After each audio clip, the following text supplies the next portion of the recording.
What's up, people? Joe Winko here, your favorite Hawaiian guy, and here's my next episode of Joe Winko Talk. So this is gonna be quite a negative episode of Joe Winko Talk.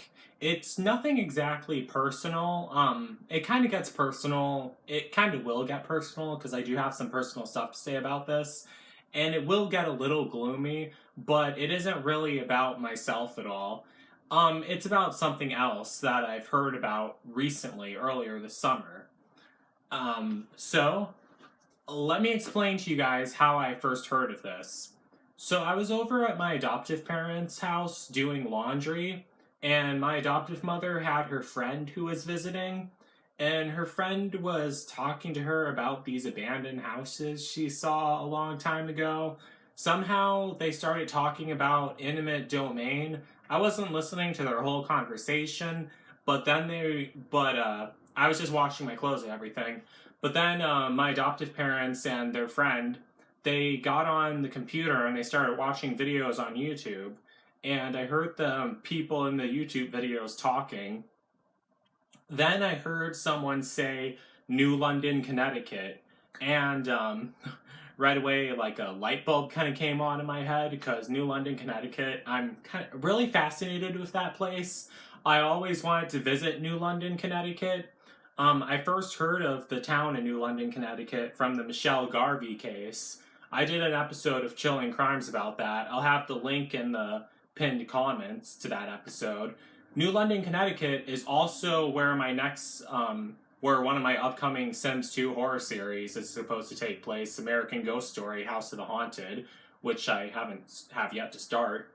And also, New London, Connecticut is also along Interstate 95, a road that I always wanted to road trip down. I did a whole episode of Joe Winko Talk about that too. I'll have the link to it in the pinned comments. That was a really long time ago though. So, I came in and that's when I got interested in everything, and I never really joined their conversation at all because no one ever listens to jack shit I say, as you guys all know. But I started watching this documentary they were watching on YouTube. It was about this thing called intimate domain. So basically what intimate domain is, it's when the government is allowed to take your property and use it for stuff, like allowed to take your property against your will. Like if you bought a house on land, they're allowed to take it and use it. And I kind of always knew about that. Really, it's nothing really that ever came to my mind, but I kind of always figured that they were able to do that, but I just never thought of how bad it was and how bad the effects were. Like, yeah, I always knew it was unfair, but I never knew how like unjustifiable it is. There was this woman who owned this house in New London, Connecticut, and she said it was her dream house. It was a pink house she built. And the government came in, the city of New London, Connecticut, took this woman's house, not just her house, but a whole bunch of other people's houses. They tore it down to build these businesses so they could tax the businesses and make money off of it. And they actually didn't end up building anything there. And even if they did end up building something there, it would still be wrong because that's where people live. And I thought that was really sick. And the more I thought of it, the more pissed off I got. I actually have a short video link of the people talking about what happened, and I'll show it to you guys right here. Let me just load it up real quick. Okay. 3, 2, 1, now. This is what the city of New London wanted.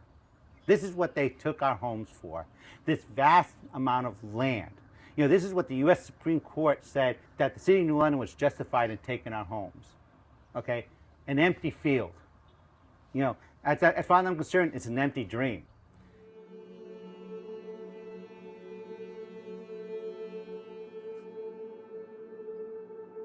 In the late 1990s, residents of New London's Fort Trumbull neighborhood found out their homes were being taken by the city.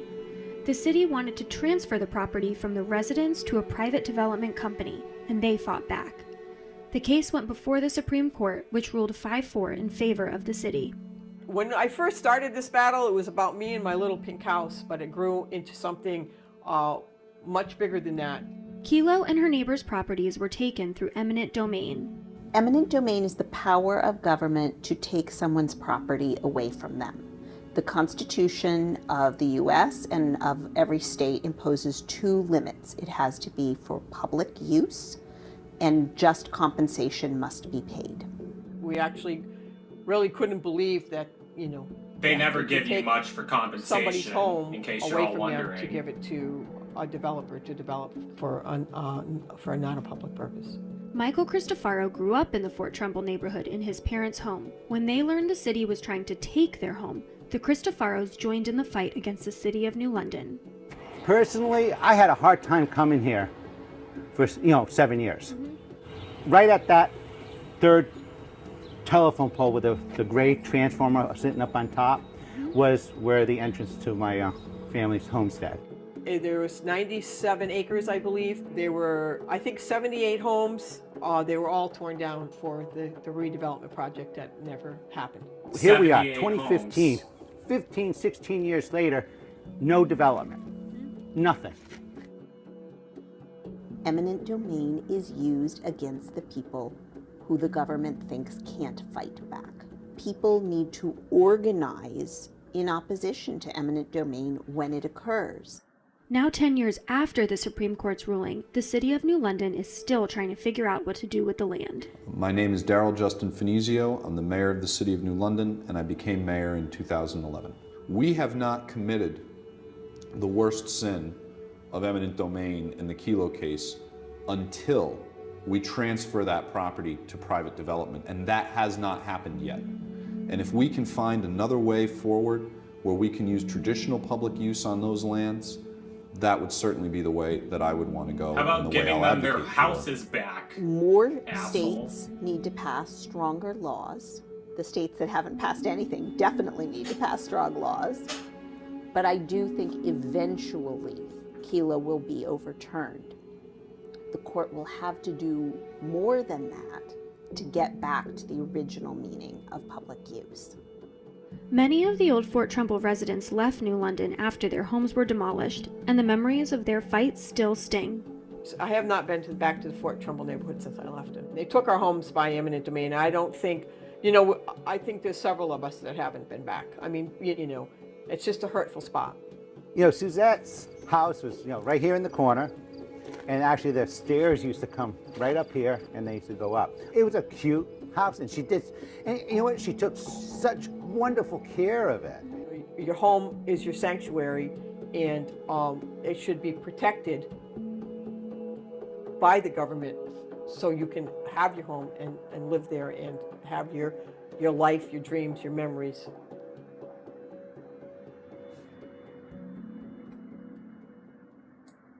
All right, so that was the video.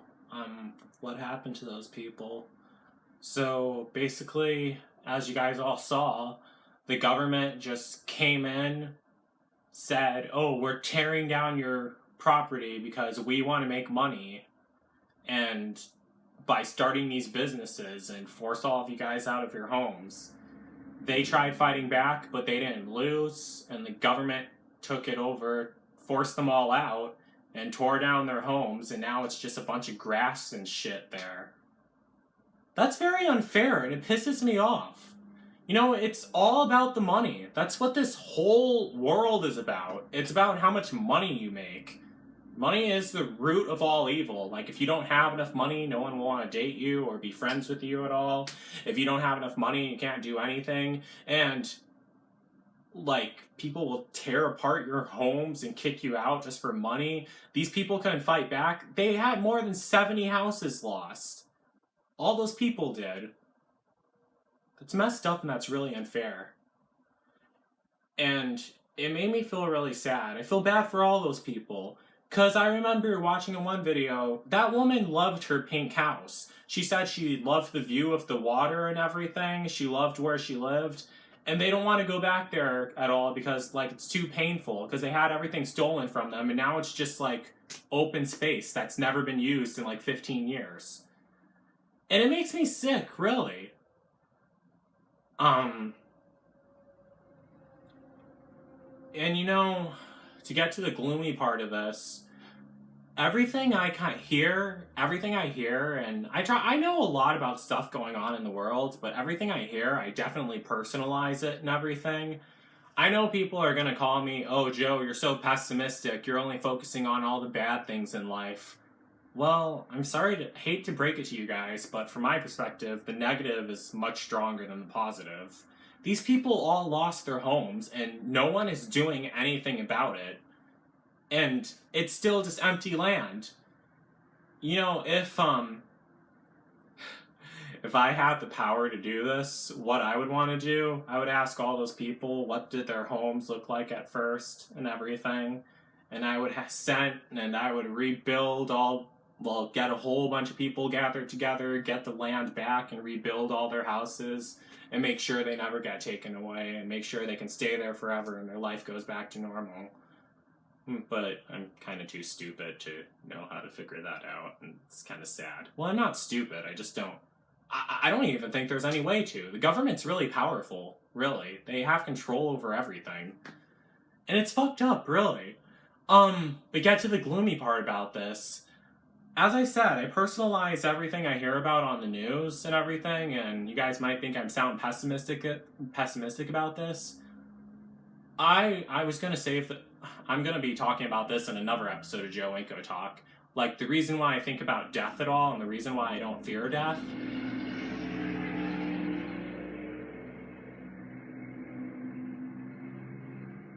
I don't know, I hate loud cars too.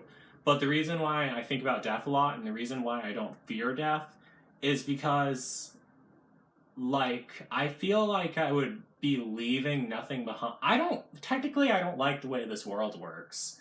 I mean, just because of money, you can have, your everything taken away from you. And their houses got torn down. And God knows how many other times that happened. And nothing came out of this anyway. That's the sad thing. And it's sick. It seems like no one really gives a toss about what happened to any of those people. Except for the people themselves, and myself, kinda. I just wanted to get this out there, really. And, that all ties in, why I don't fear death at all, and why I wouldn't care if I ended up dying, because I felt like I'd be leaving nothing behind. I would just be leaving behind this really fucked up world where black men can get shot by cops and the cops get away with shooting them, and where people who live in their dream neighborhood and have their dream houses can just be taken away from them and tore down just for money. That's fucking sick. And it makes me sick, really. And as you all know, I really love playing the game SimCity 4. This may sound kind of weird, and you can blame my autism mind for this. Just know that I'm being absolutely serious when I say this. I'm not making a joke about it or anything. I love playing SimCity 4. It's a game, for those of you who don't know, it's a game where you can build cities and everything, and you can choose what goes where and everything. You zone residential lots and community lots, and the people in that game obviously aren't real, because they have Sims moving to the cities and everything, and they say that they live there and everything, and you can see them sometimes. The people who live in those cities in SimCity 4, they aren't real at all. They're computer generated. But even then, when I have to tear down a lot to build a road running through it, I feel bad for doing that. Even though the people aren't real at all, and even though they don't really care because they're not real, they're just computer generated in that game, I still feel bad for doing that. And I feel really bad for these people because they actually are real and they're homeless. And it's sick. Sometimes I wish I could Sometimes I wish the United States of Joe Winko could be true, and that the United States was actually run by me and Anna Kasparian and the rest of the hosts from the Young Turks, because those people are actually really smart and they're really fair. Anna Kasparian, she's really smart. She focuses on she discusses issues that just fly past everyone's head, like the homeless issue and the and millennials not being able to get affordable college because it's too expensive. Yeah, it's that. Well, there's more stuff too, but that's the most I could think of now. But now we live in a world like this where people can get their houses taken away for money. To get back on topic, sorry I trailed off there. You can blame my autism mind for that. But I think that's really sick and really unfair. And I feel really bad for all those people. And you know, I honestly wish there was a way where the people of the United States, the people of Connecticut or wherever, could come together, get that land back to all of those people who lost their houses and everything, who had their houses taken from them, actually. They didn't lose them. Their land was stolen from them, and have their houses rebuilt and have their lives put back to normal, the way they were from the beginning. Just like when a tornado comes in and takes all your land and takes everything. Except this time it wasn't a tornado, it was the government, and there are no rescue teams coming to help them at all. Just a random guy in a pointed red bandana doing a video talking about all of it, like years later. It's sick and really unfair. And I think that law should be changed. You shouldn't be allowed to steal someone's land like that just for money. I also heard that this one other guy who owns a Mexican cafe, they want to tear it down to build a car dealership that gets them more money. Okay, that's absolutely sick too, because the guy owns the cafe, so I'm assuming that's where he makes all of his money from the cafe, so you just want to destroy a guy's life? Imagine, and it's not just him, what about the people who like coming to that cafe and who like seeing him every day? And what about, I'm pretty sure he had a family too. What about his family too, that's depending off of him? I don't know if they actually tore down his cafe. I definitely hope they didn't. But you think that something like this, the people would all come together, even the people who weren't part of those 78 houses. If I would have been alive back then when if I would have knew about it back then when all those houses were getting torn down, even though like Connecticut is a long ways from Wisconsin, well, I'd be really pissed off. I'm not sure what I could do about it, really. I could just go online and type a bunch of mean stuff about the people who are planning to do that, but that's the best I could think of, really. But I'm pretty sure that would eventually get other people's attention, and they would come in and help, especially if I told the Young Turks about it, but I don't know. I don't know how to get in contact with the Young Turks. They're famous people, so can't really contact them at all. I would love to hear their opinion on this. They've probably done some news story about this, but that's just my opinion on this whole eminent domain thing. I think it's very unfair. I didn't really have much to say about it, but I'm pretty sure I got my point across. So, what do you guys all think about this? Please let me know in the comments, and that's basically it. And I feel sorry for all those people. So don't forget to like, don't forget to comment, and don't forget to subscribe, and don't forget to like me on Facebook and follow me on Twitter, Instagram, and Tumblr. And that's it. Peace out, people.